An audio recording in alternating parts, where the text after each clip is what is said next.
ప్రతి రైతుకు కూడా నెలకి 20,000 రూపాయలండి. అంటే ఒకేసారి కాకుండా 3 విడతల్లో ఫస్ట్ ఏమో 7,000, తర్వాత మళ్ళీ 7,000, తర్వాత మూడో విడత కిందేమో 6,000 మొత్తం కలిపేసి 20,000 రూపాయల ఆర్థిక సాయం ఇది కూడా అమల్లోకి వచ్చింది. సో ఆ ఆర్థిక సాయంతో రైతులకు ఎంతో కొంత కాస్త సహాయం చేసినట్టు అవుతుంది.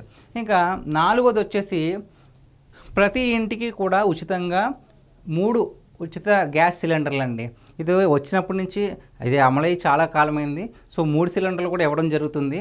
సో దీంతో సామాన్యులకి మధ్యతరగతులకి చాలా చేయూతనిచ్చినట్టు అవుతుంది. ఎందుకంటే ఈ మధ్యకాలంలో చూసుకుంటే గ్యాస్ రేట్ చాలా ఎక్కువ. సో ప్రతి ఇంటికి కూడా 3 ఉచిత గ్యాస్ సిలిండర్లు ఆ పథకం కూడా అమలవుతుంది. ఇంకా తర్వాత వచ్చేసి మహిళలకు ఉచిత బస్సు ప్రయాణం.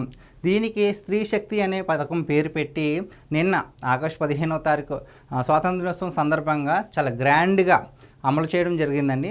సో ఆంధ్రప్రదేశ్లో ఉన్న ప్రతి మహిళ కూడా దీంట్లో ఈ ఉచిత బస్సు ప్రయాణం చేయొచ్చు. సో టికెట్ కింద వాళ్ళకి ప్రూఫ్స్ ఏంటంటే ఆధార్ కార్డు కానీ, రేషన్ కార్డు కానీ, లేదంటే ఓటర్ ఐడి, ఈ మూడిట్లో ఏదైనా చూసి ఎక్కడి నుంచి ఎక్కడికైనా సరే వెళ్ళొచ్చు రాష్ట్రంలో. ఇదివరకు జిల్లాలకి పరిమితమై ఉండేది, ఇప్పుడు అలా కాకుండా రాష్ట్రంలోనే జిల్లాలకి ఇస్తారని చిన్న ప్రచారం జరిగింది.